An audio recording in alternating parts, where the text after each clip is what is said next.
잘 지내셨습니까? 우리가 지난 한 주는 쉬었고, 이제 다시 무교절의 이제 뒷부분을 이제 공부하게 이제 됐습니다. 레위기 23장에 그 하나님의 그 절기 아니면 하나님의 명절이라고 하는 그런 그 부분이 나오는데, 제일 먼저 나오는 게 유월절, 그 다음에 무교절, 그 다음에 초실절, 그 다음에 오순절, 그 다음에 나팔절, 그 다음에 속죄일, 그 다음에 맨 마지막으로 이제 장막절이 있습니다. 그래서 우리가 하나님의 예언의 달력이다, 이와 같은 그런 어떠한 그 제목을 붙이고서 이 구약 성경에 나와 있는, 특별히 레위기 23장에 나와 있는 이 하나님의 절기들이 예수 그리스도를 통해서, 특별히 예수 그리스도의 초림을 통해서 어떻게 이루어졌고, 또 앞으로 이제 남아있는 예수님의 그 재림을 통해서 어떻게 이루어질 것인가, 그런 내용들을 지금 우리가 살펴보고 있습니다. 제일 먼저 나왔던 게 이제 유월절이었거든요. 그래서 6월절은 1월 14일, 1월을 우리가 유대인들의 달력에서는 니산월 아니면 아비월 그렇게 이야기한다 그랬습니다. 그래서 1월 14일 날 6월절을 이제 하루만 지켰고, 그 다음에 무교절은 1월 15일부터 1월 22일까지 7일 동안 완전한 수를 나타내는 그 7일 동안 지키는 그러한 이제 명절이었다, 이렇게 이제 이야기를 했습니다. 그래서 출애굽기 12장에 가서 보시면은 6월절이 시작된과 동시에 하나님께서 주신 그 명령들 중에 하나가 누룩을 집안에서 제거하라는 거였습니다. 누룩. 네, 그래서 성경 전체를 통해서 누룩이 무엇을 상징하는가는 이제 오늘 우리가 자세히 살펴보도록 그렇게 하겠습니다. 그래서 명절들의 시작이 이제 6월절이라 그랬어요. 그래서 6월절은 성도들의 구원을 상징적으로 보여준다, 이렇게 이제 말씀을 드렸고, 그 구원이 이루어진 다음에 나타나는 것이 성도들의 이제 성화다. 그래서 무교절이라고 하는 것은 우리가 이제 예수님을 믿은 이후로 이제 계속해서 이 평생 동안 이루어야 될 것과 같은 그 성화 과정을 나타낸다, 그런 이야기를 이제 했습니다. 자, 그래서 오늘은 성막 강해 아니면 성막과 절기 강해 이제 19번째 그 시간으로서 무교절에 대한 그러한 그 확실한 의미를 다시 한번 성경을 통해서 살펴보려고 합니다. 그래서 6월절은 이 어린 양 되시는 그 예수님으로 말미암은 그 구원이 어떤 것인가, 그런 내용을 집중적으로 우리에게 보여주고, 그 다음에 이제 무교절은 성령님을 통해서 우리가 이 땅에서 이루어야 될 그런 성화가 무엇인가, 이 내용을 이제 집중적으로 보여줍니다. 그래서 구원이 시작된 다음에 성화가 필요한 것이지, 구원이 이루어지지 않으면 성화를 아무리 해도 소용이 없다, 그렇게 이야기했어요. 그래서 이 세상에 종교를 가진 많은 사람들이 집중적으로 지금도 노력하고 있는 게 성화하는 겁니다. 착한 행실로 무엇인가를 이루려고 지금 노력하고 있는데, 뭐가 잘못이 있느냐 하면 그 사람들에겐 시작이 없다는 거예요. 시작. 예수님 안에서 구원이라고 하는 그와 같은 시작을 갖지 않고 아무 기초가 없는 그런 상태에서 인간적인 노력을 가지고 선한 행위를 가지고 무언가 성화를 이루려고 지금 하고 있기 때문에 하나님 보시기에는 그 모든 노력이 허사다, 우리가 이제 그렇게 이야기할 수가 있습니다.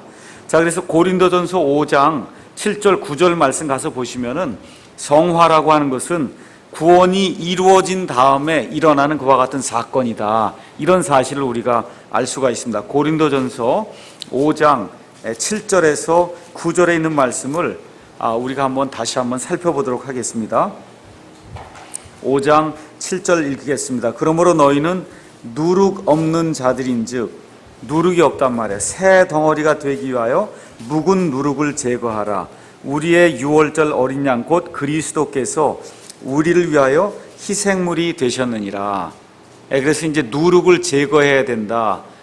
제거하기 전에 이미 우리의 유월절 어린 양 예수님이 우리를 위해서 죽으심으로 말미암아 구원의 기초를 놓으셔서 그 어린 양의 공로만을 우리가 의지하게 될 때 구원이 이루어진다. 이것이 이루어진 다음에 해야 될 것이 바로 우리 삶 속에서 누룩을 치우는 것이다. 8절. 그러므로 우리가 그 명절을 지키되, 그 명절 하면 유월절 아니면 무교절, 신약성경으로 넘어와서는 유월절과 무교절이 거의 하나로 통합이 됐습니다. 그래서 유월절이라고 해도 좋고 무교절이라고 해도 좋습니다. 그 명절을 지키되 묵은 누룩으로도 말고 아기와 사악함의 누룩으로도 말며 오직 순수함과 진실함에 누룩 없는 빵으로 하자. 지금 이와 같은 말씀이 지금 나오고 있습니다. 그래서 무교절이 유월절 다음에 나오듯이 성도들이 구원받은 이후에 성화라고 하는 그런 과정이 필수적으로 나오게 된다는 사실을 우리가 알 수가 있습니다. 먼저 이제 성화, 영어로는 sanctification 이렇게 이제 되어 있는데, 여러분 그게 라틴 말로 sanctus라고 하는 그런 말 들어보셨죠? sanctus, 그게 다 거룩하다 그런 뜻입니다. 그래서 성인, 이 천주교에서는 뭐 누구와 죽으면은 이제 성인을 만들어 놔요. 뭐 김대건 뭐 신부가 성인이다. 이렇게 그 성인이라고 얘기할 때 우리가 영어로 이제 saint라고 얘기합니다. 또 성화한다고 얘기할 때 sanctify 한다 그렇게 얘기를 해요.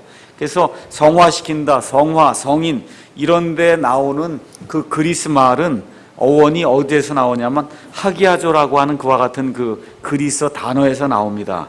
이 하기야조는 다른 뜻이 없어요. 분리시킨다는 그런 뜻이에요.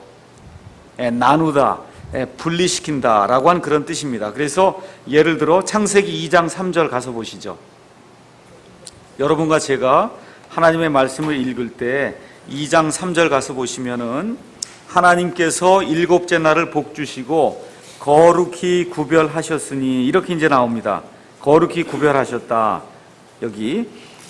그래서 거기 가서 보시면은 하시면서 뭐라고 또 말씀하셨냐면 이는 그날에 하나님께서 친히 창조하며 만든 자신의 모든 일을 떠나 안식하셨기 때문이라 해서 여기 가서 보면 sanctify라고 하는 그와 같은 단어가 나와요. 자, 그러면 여러분 아시다시피 하나님께서 여기 첫째 날부터 시작해서 이제 일곱째 날까지 이제 만든 그런 과정이 포함되어 있어요. 지금식으로 얘기하면은 일요일부터 시작해서 일, 월, 화, 수, 목, 금, 토요일 날이 이제 안식일이 됐는데 토요일이라 그래서 해가 서쪽에서 뜨고 그런 일은 없다 그 얘기예요. 해는 항상 동쪽에서 뜨고 모든 일이 똑같은데도 불구하고 하나님께서 일곱째 날을 거룩히, 지금 우리 같은 경우는 어느 면에서 구별했다라고 이렇게 풀어서 그걸 이제 표시해 놨거든요. 그래서 여기 가서 보시면 일곱째 날을 구분하신 그 이유는 하나님께서 친히 창조하며 만든 모든 그와 같은 그 일들을 떠나서 안식하시기 때문이다 해서 일곱째 날은 나머지 그 여섯 날하고는 하나님이 분리를 시켜놨다는 거예요. 그런 의미에서 안식일은 우리가 거룩하다 그렇게 이야기를 하는 겁니다. 또 레위기 8장 10절에 가서 보시면은 제가 찾지는 않겠습니다. 성막과 그 안에 있는 우리가 여러 가지 기구들을 봤지 않아요? 그 안에 가서 보면 빵을 진열하는 그와 같은 상도 있고, 그 안에 향단도 있고, 그 안에 뭐 이렇게 불 집게도 있고, 부삽도 있고 여러 가지가 있습니다. 근데 그것 자체는 다 쇠나 아니면 금이나 사람이 만들 수 있는 그와 같은 이와 같은 재료로 만들었기 때문에 그것 자체가 아주 깨끗하고 이런 건 아닙니다. 근데 우리가 그와 같은 것들을 거룩하다고 얘기하는 것은 거기 들어있는 모든 그 물건들이 하나님께 예배드리기 위해서 구분이 되었다고 하는 그와 같은 의미에서 우리가 그걸 거룩한 물건이다 그렇게 이야기를 하는 겁니다. 근데 이제 한국교회에서 이제 거룩하다라고 하는 그와 같은 그 의미를 잘못 이해해서 여기 예배당을 일단은 성전이라고 얘기하고 그렇게 하다 보니까 이 앞에 목사가 서 있는데 대부분의 한국교회는 그 목사가 서 있는데 굉장히 높아요. 그래서 그걸 제단이라고 그러고 그래서 거기가 무슨 깨끗하게 이렇게 돼갖고 목사만 설 수 있는 이와 같은 어떤 깨끗한 그런 장소로 자꾸 두려운 장소로 이걸 이렇게 구분을 지어 놓거든요. 그래서 아이들이 뛰어놀다가 거기로 가면은 이 거룩한 데로 올라와서 왜 이렇게 장난을 치냐 그러고 이렇게 그렇게 이야기를 한단 말이에요. 그러니까 그와 같은 그 개념의 거룩함은 아니라는 겁니다. 성경에서 이야기하는 것은 여기 목사가 서서 설교를 하든지 이렇게 이야기할 때 여기가 우리가 어떤 의미에서 거룩하다라고 얘기할 수가 있어요. 그런 의미의 거룩함은 여기 서 있는 이 목사나 아니면 여기 서 있는 이런 목사가 서 있는 이런 이 강단이나 이와 같은 것들이 하나님께 예배드리기 위해서 구분되었다라고 하는 그런 의미의 이게 거룩한 거지 여기 지저분해요. 실질적으로는 여기 발로 밟고 다니기 때문에 그렇거든요. 쓸지 않으면 여기 지저분합니다. 그런데 이걸 우리가 거룩하다라고 이야기할 때 그 개념은 더러운데도 불구하고 하나님께 예배드리기 위해서 특별히 구분해 놨다라고 하는 그런 차원에서 거룩하다. 그래서 우리가 1차적으로 하나님도 거룩하신 분이다. 하나님의 속성 중에서 가장 중요한 속성이 거룩함인데, 하나님이 거룩하시다라고 이야기할 때도 하나님은 창조 세상과는 구분이 되어 있는 창조주시다. 그러니까 창조주가 있고 창조주가 만든 창조 세계가 있다는 거예요. 그래서 창조주 하나님과 창조 세계는 서로가 같이 할 수 없는 그와 같은 클래스가, 분류가 다른 그와 같은 존재다. 그래서 이걸 표현하기 위해서 성경에서 하나님은 거룩하다 그렇게 이야기할 때 분리가 되어 있다, 그런 뜻으로 여러분이 생각을 하시면 되겠습니다. 그래서 성경은 하나님의 백성을 가리켜서 세인트라고 이야기합니다. 그래서 그 세인트를 우리가 성인이라고 이렇게 번역할 수가 없기 때문에 거룩한 무리다 해서 우리가 성도라고 이제 번역을 했습니다. 원래는 세인트예요. 그러니까 영어 성경을 읽으실 때 미국 사람들이 받는 것은 고린도 교회에 있는 세인트들에게 편지하노니 그렇게 받는 거예요. 그럼 영어로 세인트는 여러분이 알고 계신 뭐 성 어거스틴, 성 프란시스, 뭐 성 김대건, 이렇게 그 천주교에서 만들어 놓은 그와 같은 그 세인트하고 똑같은 내용이에요. 근데 이게 한국말이 그와 같은 내용을 지금 잘 전달할 수 없기 때문에 조금 좀 한계가 있습니다. 자, 그러면 성도는 누구냐 하면 예수님의 피로 말미암아 예수님만을 의지해서 예수님으로 말미암아 구원받은 그와 같은 사람을 성도라고 이야기합니다. 그 한번 보세요. 저와 여러분이 성도인데 우리 가운데 죄가 있습니까? 없습니까? 죄 있잖아요. 그렇죠? 지금 이 시간에도 죄를 짓고 있어요. 하나님 앞에서 우리의 신분은 분명히 의인인데도 불구하고 지금 이 시간에 우리가 죄를 갖고 있다는 사실을 알고 있어요. 그런데도 불구하고 하나님께서는 뭐라고 불러주시냐면 세인트라고 불러준단 말이에요. 여기 한번 가서 찾아보겠습니다. 로마서 1장 7절. 로마서 1장 7절 가서 보시면 바울은 로마에서 하나님께 사랑을 받고 성도로 부르심을 받은 모든 사람에게 편지한다, 이렇게 기록이 되어 있습니다. 고린도전서 1장 2절에도 역시 이제 마찬가지거든요. 고린도전서 1장 2절에도 고린도에 있는 하나님의 교회 곧 그리스도 예수님 안에서 거룩히 구별되고 성도로 부르심을 받은 자들에게 사도 바울이 편지한다, 지금 그렇게 이야기를 하고 있습니다. 그래서 여기서 성경을 읽을 때, 영어 성경을 특별히 읽으실 때 세인트라고 나오면 이건 무슨 죄 없는 사람인가 보다 이렇게 생각하시면 안 돼요. 하나 제가 물어볼게요. 로마 가톨릭 교회에서 어떤 사람을 세인트, 성 뭐라고 부를 때는 이 사람이 살아있는 사람입니까? 죽어있는 사람입니까?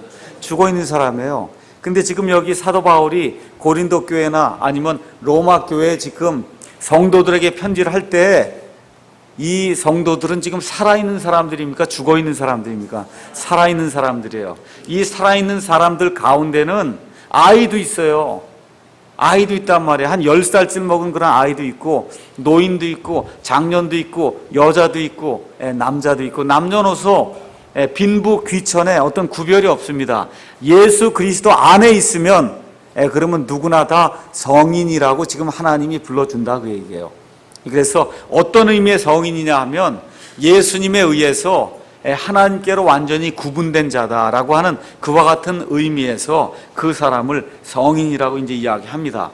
그래서 로마 가톨릭 교회나 아니면 불교나 이 세상의 종교에서 이야기하는 그런 성인 개념과 성경에서 이야기하는 성인 개념은 완전히 다르다.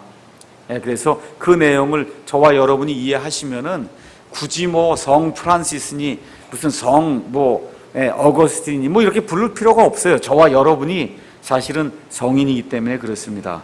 자, 그래 여기 가서 보시면 고린도 교회 이제 우리가 이제 5장 6장 가서 이제 계속 보실 텐데 고린도 교회에 성도들에게 편지한다 그랬어요. 성인들에게 편지한다 그랬는데 여러분 아시다시피 고린도 교회에는 많은 문제가 있었어요.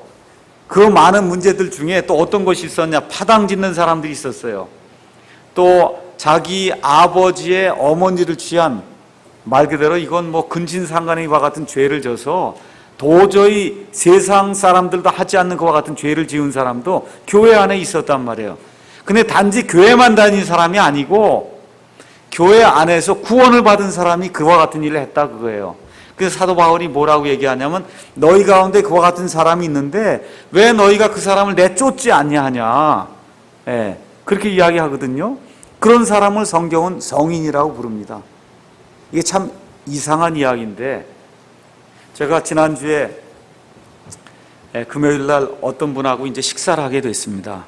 식사를 하게 됐는데 그분이 오살리 금식기도원에, 우리 옆에 있는 교수님이에요. 금식기도원에 이틀을 이제 다녀왔다는 거예요. 그 이틀을 다녀왔는데 거기 가서 하는 일들 가서 보니까 하루에 4번, 5번씩 그냥 예배를 드리는데 도저히 2번, 3번 드리고 나서는 예배를 드릴 수가 없더라. 너무 식상한 똑같은 얘기, 복 받는다는 얘기, 뭐 등등 이제 이런 이야기를 하고, 또 이제 그러면서 그 이야기를 하면서 뭐라고 이야기를 하냐면, 저한테만 얘기하는 게 아니라 4명이 같이 밥을 먹는데, 저는 믿는 사람이고, 그 다음에 그 교수님이 이야기하시고, 제 앞에 2명이 또 우리 학교의 다른 교수님들이에요. 그래서 지금 그분이 이야기하는 거예요.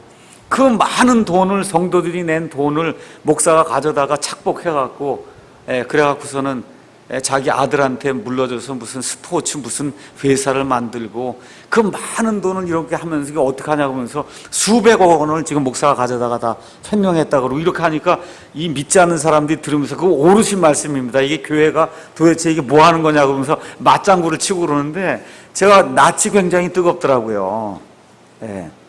그런데 지금 성경이 뭐라고 얘기하냐면, 그런 사람도 예수 그리스도 안에 있으면, 이게 참 아이러니컬해요. 그런 사람도 예수님 안에 있으면 성도라 그런단 말이에요. 참 이게 아이러니컬한 거, 이렇게 되면 안 되거든요. 그래서 제가 나중에 말씀을 드렸어요. 이 교과서에 있는 대로, 성경이라고 하는 교과서에 있는 대로 행하지 않으면 목사든 성도든 나중에 하나님 앞에 가서 심판을 받습니다. 저는 그것뿐이 이야기할 수가 없어요. 다른 건 제가 옳다 그르다, 그건 틀린 얘기입니다. 성경에 그런 얘기 없습니다. 목사가 돈을 그렇게 몇백억 원씩 가져다가 아들 신문하는 데 가져다 갖다 바치고 이렇게 하는 일은 있을 수가 없는 건 틀린 얘기입니다. 하나님이 나중에 심판하십니다. 그런데 제가 말씀드리고자 하는 것은, 이게 목사만 그런 게 아니라 이게 탐욕이라고 하는 것이 이 세상 누구에게나 다 있는 겁니다. 단지 목사가 지탄의 대상이 되는 것은 그렇게 하지 말아야 된다고 설교하는 당사자가 그런 일들을 하기 때문에, 누구보다도 윤리적으로 도덕적으로 살아야 될 그런 목사가 그와 같은 일을 하기 때문에 더욱더 지탄의 대상이 되는 것, 그것뿐이지, 그 말을 하시는 분이나 듣는 분이나 속 안에 탐욕을 가지고 그와 같은 부조리한 일을 행하고 하는 건 누구나 다 같다는 거예요. 그래서 제가 그거 끝나고 난 다음에 제 옆에 있던 그 교수님에게 이제 편지를 썼습니다. 이거 도저히 이렇게 있다가는 안 될 것 같아서 글을 썼어요. 제가 충분히 이해하고, 그와 같은 악한 일들이 교회에서 일어나고, 부자지간에 세습을 하고 도저히 할 수 없는 그런 일이 일어나는 것에 대해서 정말 유감으로 생각한다. 하지 않아야 될 그런 일인데 그와 같은 일들이 일어난다. 근데 사람이기 때문에 누구나 이와 같은 부조리가 있고, 그래서 어느 면에서 우리가 예수님을 믿는다. 이게 죄인이 아니기 때문에 예수님을 믿는 게 아니고, 엄청난 죄인이라고 하는 그런 사실을 깨닫고 내 속에 있는 그와 같은 탐심과 부조리와 이와 같은 것들 때문에 내 힘으로 그와 같은 것들을 해결할 수 없다고 하는 사람들이 하나님의 방법대로 살기를 원해서, 그래서 예수 그리스도를 믿는 거다 해서 예수 믿는 그와 같은 도리를 제가 이렇게 좀 설명하면서, 이 예수 믿는 그 도리에 대해서 PDF 파일을 제가 한 3-4개를 이제 만들어둬서 그걸 이제 보내드렸거든요. 지금 그와 같은 일들이 있는 거예요. 교회 한번 보세요, 여러분. 교회 가서 보시면, 아유, 나 저 사람 때문에 교회 안 나가겠다, 이런 사람들이 있어요. 세상에 나가도 마찬가지고. 그런데 참 아이러니컬하게도 하나님께서는 우리의 행위를 보시고 사람을 구원하지 않고, 왜 그러냐? 이게 조금 그 행위가 좀 더 선하냐 선하지 않냐, 그 차이가 있을 뿐이지, 하나님 앞에 서면 누구나 다 같다는 거예요. 누구나 다 죄덩어리라는 겁니다. 뭐 이명박 대통령이든 오늘 서거하신 김대중 대통령이든 누구든 상관없이 하나님 앞에 서면 마더 테레사는 다 똑같다는 거거든요. 그래서 그 기독교의 아이러니가 여기 있지 않느냐, 그와 같은 내용을 이제 제가 설명을 드렸는데, 그런 의미에서 저와 여러분이 죄 가운데 살고 죄덩어리임에도 불구하고 예수님만을 의지하게 될 때 하나님께서 우리를 구분하셔서 성인이라고 봐주신다는 겁니다. 성인. 자, 그래서 오늘은 이제 성화에 대해서 이야기하면서 3가지 성화의 그 요소를 우리가 살펴보려고 합니다. 첫 번째는 위치적인 성화예요. 위치적인 성화는 영어로 우리가 positional sanctification이다. 우리가 그렇게 이야기할 수 있습니다. 그 얘기는 무슨 얘기냐면 어떤 사람이 자기의 모든 것을 내어버리고 내 힘으로는 구원받을 수 없고 하나님께서 마련하신 우리의 어린 양 예수님만을 통해서 내가 구원받을 수 있다는 그 사실을 제가 확실히 깨닫게 됐습니다. 그래서 예수님을 나의 주님이여 구원자로 영접합니다 하고 이 예수님을 자기의 구원자로 모셔드리게 되면 그러면 그 사람이 하나님 안에서 하나님께로 영원히 구분이 됩니다. 그래서 하나님의 아들, 딸이 되는 거예요. 그 순간부터 영원토록. 그래서 위치적으로 봤을 때 이 사람이 완전히 하나님의 사람이 되는 그 순간이 생기거든요. 그 이후부터는 이 사람이 하나님께로 거룩히 구별된 그와 같은 존재가 된다, 그 얘기입니다. 우리가 성경 구절을 가서 그래서 여러분과 제가 성경 말씀을 읽으면서 이런 것들을 조금 좀 구분을 해야 되겠어요. 베드로전서 1장 2절 가서 보시죠.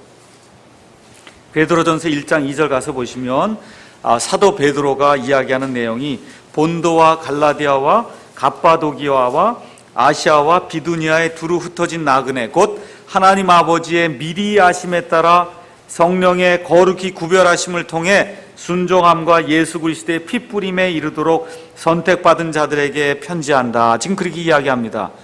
여러분, 저와 여러분이 창세전에 하나님 안에서 예수 그리스도 안에서 선택받은 자라는 사실 아십니까? 확실하세요?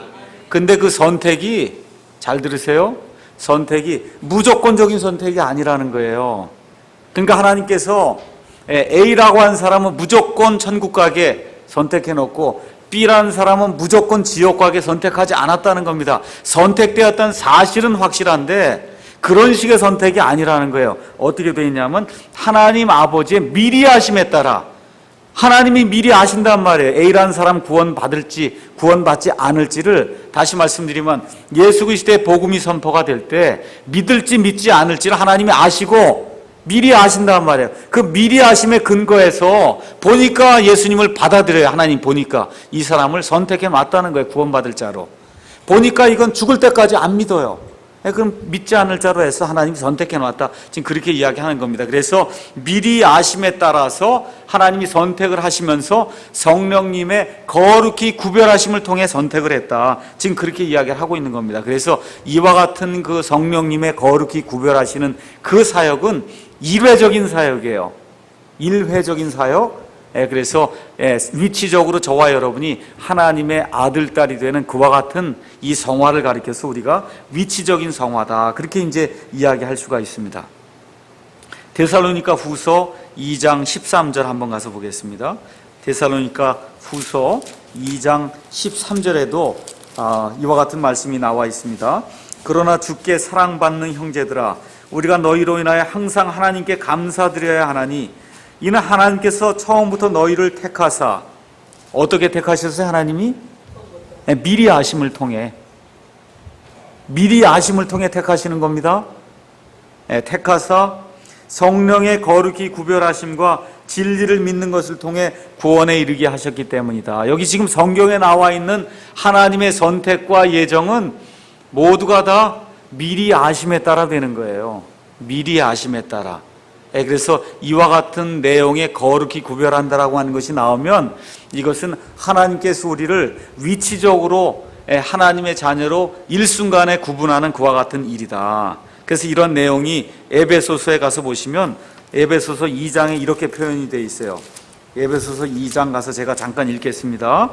에베소서 2장 5절에 가서 보시면은 긍휼이 풍성하신 하나님께서 5절 우리가 죄들 가운데서 죽었을 때 우리를 그리스도와 함께 살리셨고 너희가 은혜로 구원을 받았느니라. 또 함께 일으키사 우리를 살리시고 일으키사 그리스도 예수님 안에서 우리를 하늘의 처소들에 함께 앉히셨다는 거예요.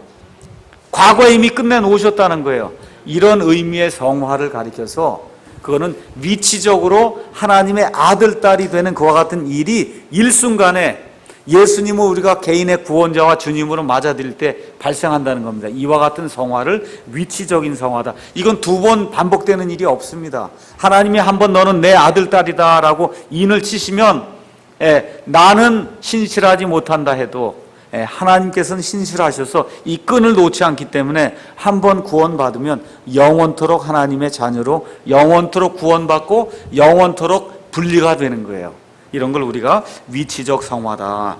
두 번째 성화는 뭐냐 하면 실질적으로 구원받은 이후에 우리가 육체를 갖고 있기 때문에 육체 안에서 사는 동안 계속해서 실질적인 그와 같은 성화를 이루어야 됩니다. 그걸 우리가 영어로는 practical sanctification이다. 그렇게 이제 이야기할 수가 있어요. 그래서 무교절에서 강조하고 있는 성화는 두 번째 성화를 이야기하는 거예요.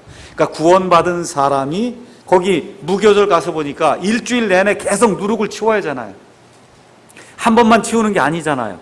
계속 치우라고 그러잖아요. 계속. 그래서 일주일이라고 하는 그런 완전수라고 하는 것은 우리가 그냥 사는 날 동안 이와 같은 날로 이렇게 표현을 해볼 것 같으면 우리가 사는 날 동안 계속해서 누룩이라고 하는 것을 치워야 된다. 이런 의미에서 실제적인 그와 같은 성화다. 이렇게 이제 볼 수가 있습니다.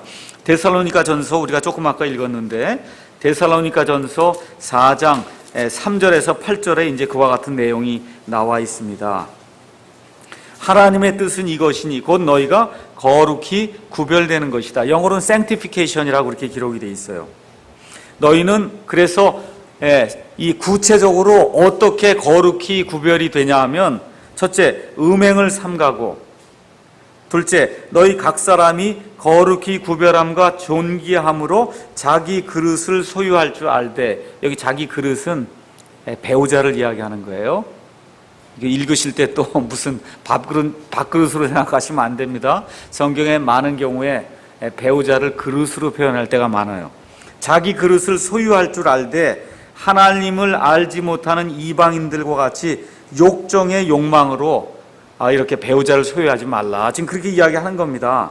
6절 또 아무도 어떤 일에서든 도를 넘어 자기 형제를 속여 빼앗지 말라. 지금 그렇게 이야기하고 있고, 우리가 또한 너희에게 미리 경고하고 증언한 것 같이 주께서 그런 모든 자들에게 복수하시느니라. 그래서 하나님께로 우리가 위치적으로 성화가 되었음에도 불구하고, 잘 들으세요, 우리가 성화를 이루지 못하고 일상생활에서 자꾸 죄를 짓게 되면 그러면 하나님의 아들, 딸이면 반드시 징계가 있다, 그 얘기예요. 그래서 히브리서 12장에서 징계가 우리에게 없으면 우리가 사생하여 하나님의 아들, 딸이 아니라 그랬어요. 그러니까 저와 여러분이 하나님의 아들인가 딸인가 시험해 볼 수 있는 가장 좋은 방법은 큰 일을 한번 치는 거예요. 큰 사고를 한번 쳐보세요. 하나님의 징계가 임하면 확실한 거예요. 근데 그렇게 했는데도 임하지 않으면 한번 좀 생각을 해봐야 돼요. 제가 거꾸로 이야기한 거예요. 지금 사도 바울의 말씀이에요.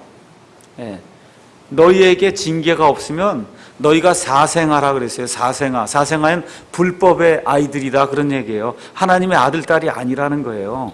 그래서 그런 것들, 엄청난 그런 큰 일들 중에 하나가 지금 여기 나와 있는 음행, 음행과 같은 그와 같은 일, 하나님이 원치 않는 건데, 참 이게 여러분, 여기 지금 데살로니가 교회에게 이야기하는 거죠. 데살로니가 교회가, 보세요, 데살로니가 교회가 사도 바울이 칭찬을 했던, 그렇게 열렬했던 그런 교회예요. 근데 지금 교회 성도들에게 음행을 하지 말라는 거예요. 그 얘기는 왜 그럴까요? 교회 안에 음행이 있다는 거예요.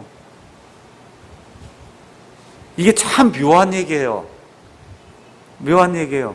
말라기서라든지 가서 보시고 하세요. 어떻게 기록이 돼 있어요? 왜 자꾸 내 이웃의 아내를 쫓아다니냐 그러거든요. 하나님의 백성인데 간음을 하면, 십계명에 있는 대로 간음을 하면 어떠한 그러한 벌이 내린다는 걸 아는데도 불구하고 그렇게 쫓아다닌단 말이에요. 누구예요? 하나님의 백성이에요. 지금 여기 데살로니가 교회, 또 고린도에 있는 그런 교회 가서 보시면 지금 이런 일들이 교회에 있다는 겁니다. 교회 안에서 술 먹고, 모였다 하면 술 먹고, 지금 아주 술 먹고 뭐 이렇게 하는 일이 교회 안에 비일비재해요. 모임이 술잔치예요. 모임 자체가. 그 한 발짝 더 나가면 음행하는 거예요.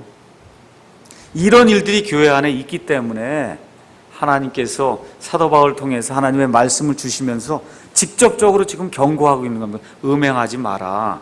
지금 그렇게 이야기하는 거거든요.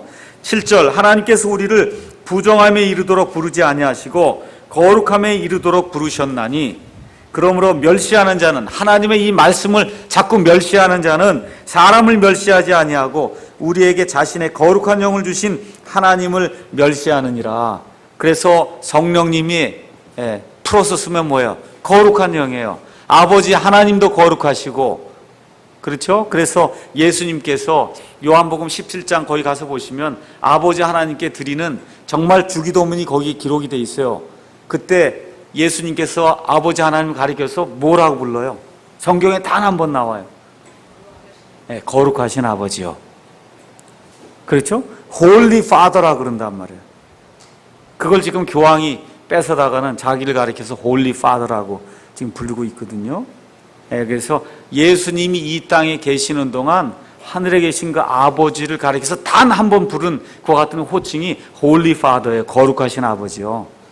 그래서 아버지 하나님도 거룩하시고 아드님도 성령님으로 말미암아 수태가 돼서 태어나셔서 거룩하시고 이 성령님 자체가 거룩하시고, 그래서 지금 성경이 이야기하는 실질적인 것과 같은 성화, 여기에 대해서 우리가 좀 귀를 기울여야 됩니다. 그러니까 같은 말을 이렇게 하더라도 세상 사람들이 하는 그런 방식으로 하지 말아야 된다, 그 얘기입니다. 제가 어떨 때 이렇게 가만 보면 성도들하고 이렇게 이야기를 하거나 할 때 이렇게 보면 세상에서 하는 방식으로 그냥 계속 얘기해요. 교회 안에서도 목사가 있는데도. 그러면 목사가 빠지고 그 모임이 이루어지면 그 모임에서 이루어지는 대화가 어떨 거다, 이렇게 좀 여러분 상상이 되십니까? 그렇게 하지 말라는 거예요. 그렇게 하지 말라는 거예요. 구원받은 사람이라면 최소한 이런 성도들과의 그런 모임에서 말과 행실이 세상 사람들이 행하는 그와 같은 것 좀 달라야 된다는 거예요. 그 다른 게 그게 성화라는 거예요. 거룩하다, 그런 얘기입니다. 그래서 이 하나님께서 요구하시는 그런 내용이 베드로전서에 가서 잠깐 읽겠습니다. 베드로전서 1장 16절에도 가서 보시면은 사도 베드로가 이 성도들에게 이렇게 간곡히 부탁하는 그런 내용이 있어요. 14절부터 읽어볼게요. 너희는 순종하는 자녀로서 전에 알지 못하던 때에 이전 정욕들에 너희 자신을 맞추지 말고, 옛날에 부정하게 살았단 말이에요. 그 부정한데 우리 자신을 자꾸 맞추지 말라는 겁니다. 이젠 생각의 변화를 받아서 세상에 동화되지 않는 그런 삶을 살아야 된다 이야기하면서, 오직 너희를 부르신 분께서 거룩하신 것 같이 너희도 온갖 행실에서 거룩할지니라. 기록된 바 내가 거룩하니 너희도 거룩하라 하셨느니라. 이 내용이 레위기 11장 44절 45절, 레위기 19장 2절, 레위기 20장 7절에서 계속해서 나오는 내용이 내가 거룩하니 너희도 거룩하라, 그런 말씀입니다. 그래서 이 우리의 삶 속에서 실질적으로 이와 같은 거룩함을 이루어야 되겠다고 우리가 좀 노력을 해야 될 것 같습니다. 그래서 한번 생각해 보세요. 내가 나누는 그와 같은 대화, 믿는 사람이든 믿지 않는 사람과 나누는 대화나 같이 행하는 그런 행동이 정말 우리 주 예수님의 그 거룩함에 누가 되고 있지는 않은가. 내가 예수님에게 누가 되는 그와 같은 자리에 가서 앉아 있지는 않는가. 그런 대화에 끼어 있지는 않은가. 아니면 심지어 내가 그런 일에 솔선수범하는 그런 사람은 아닌가. 이와 같은 일들을 우리가 한번 생각을 좀 해봐야 될 겁니다. 예수님께서도 마태복음 5장 48절을 우리가 한번 가서 보겠습니다.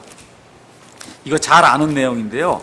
마태복음 5장 48절 가서 보시면은 예수님께서 이렇게 이제 말씀하시죠. 너희 하늘 아버지께서 거룩하신 것 같이, 완전하신 것 같이 너희도 완전하라. 48절에 하늘에 계신 너희 아버지께서 완전하신 것 같이 너희도 완전하라. 이거를 이 구절만 딱 떼갖고 그래갖고 이걸 이해하려고 그러면 이게 이해가 안 됩니다. 지금 산상수훈에서 예수님께서 지금 말씀하시는 그 포인트가 있어요. 46절 한번 보세요. 너희가 너희를 사랑하는 자들을 사랑하면 무슨 보상을 받겠느냐. 세리들도 그와 같이 하지 아니하느냐. 한번 잘 보세요. 또 너희가 너희 형제에게만 무난하면 다른 사람들보다 더 많이 행하는 것이 무엇이냐. 세리들도 그렇게 하지 아니하느냐. 우리가 믿는 사람들하고 해갖고 어우, 예의 갖춰갖고 이렇게 하면은 그 믿지 않는 사람도 그 정도는 한다는 거예요. 그 이상을 해야 된다, 그 얘기예요. 지금 예수님이 얘기하시는 게 그 정도 하면 믿지 않는 사람도 한다는 겁니다. 부부간에 이와 같은 그 관계도 그렇죠? 믿지 않는 사람도 그 정도는 한다, 그거예요. 그 이상을 해야 된다고 지금 하나님이 이야기하시는 거거든요. 그와 같은 것이 성화의 과정을 통해서 나타나야 된다는 거죠. 그래서 지금 여기 얘기하는 게 그러므로, 그래서 그러므로가 무슨 뜻이에요? 그 일반 사람들도 그 정도는 하지 않냐, 아니하냐. 그러니까 그 이상은 해야 된다는 거예요, 우리 예수 믿는 사람들이. 그러므로 하나님께서 완전하신 것 같이, 그 완전하다고 하는 얘기가 뭐예요? 45절에 너희가 하늘에 계신 너희 아버지의 자녀가 되리니 그분께서는 자신의 해를, 태양을 악한 자와 선한 자 위에 떠오르게 하시며 비를 의로운 자와 불의한 자 위에 내려주시느니라 해서, 믿지 않는 자 모두에게 하나님이 긍휼을 베풀듯이 우리의 삶 속에서 이와 같은 하나님의 긍휼과 사랑이 드러나야 된다. 특별히 믿지 않는 자들을 향해서 이와 같은 말씀을 하시면서 우리의 성화 과정을 통해서 하나님께서 완전하신 것 같이 우리의 완전함이 자꾸 드러나는 그와 같은 삶을 살라고 하나님이 지금 말씀해 주고 있습니다. 자, 그러면 실제적인 성화는 위치적인 성화와는 달리 배우는 과정을 통해서, 학습을 통해서 개개인이 이루어야 됩니다. 개개인이 이루어야 돼요. 그래서 디모데에게 주는 그 말씀을 통해서 뭐라고 얘기했냐면, 우리 옛날 개혁 성경의 그 표현대로 따를 것 같으면 경건에 이르는 연습을 하라는 거야. 이게 경건이 아니고 이게 사실은 하나님의 성품, 하나님의 성품에 이르는 그런 연습을 하라 그랬어요. 그래서 육체의 훈련은 이익이 적다 그랬어요. 여러분과 제가, 저도 이번 여름에 살이 한 3kg 쪄서 어떻게든 이걸 좀 빼야 되겠다 그러고 아침도 덜 먹고 지금 그러고 있는데, 그런 그 육체의 훈련은 이득이 별로 없다는 거야. 뭐 살 조금 빼고 뭐 조금 늘고 이러는데, 근데 하나님의 성품, 하나님의 본성에 이렇게 다다르는 그와 같은 일은 이 생과 그 다음에 앞으로 다가올 그와 같은 그 내세에 많은 유익을 우리에게 가져다 준다. 지금 그렇게 이야기를 하거든요. 그런 차원에서 하는데, 이게 제가 이제 다시 한번 좀 부탁을 드려야 될 게 있어요. 우리 힘으로 이와 같은 일들을 해야 되는 건 사실입니다. 그런데 불교도들이 수행하듯이 하는 것과는 내용이 달라야 돼요. 다시 한번 제가 말씀드릴게요. 우리 힘으로 해야 된다고 하는 그런 차원에선 두 개가 같을 수 있어요. 근데 문제가 뭐가 있느냐 하면, 우리는 우리 안에 그리스도가 있기 때문에 그리스도의 영의 인도를 받아서 내 의지가 거기에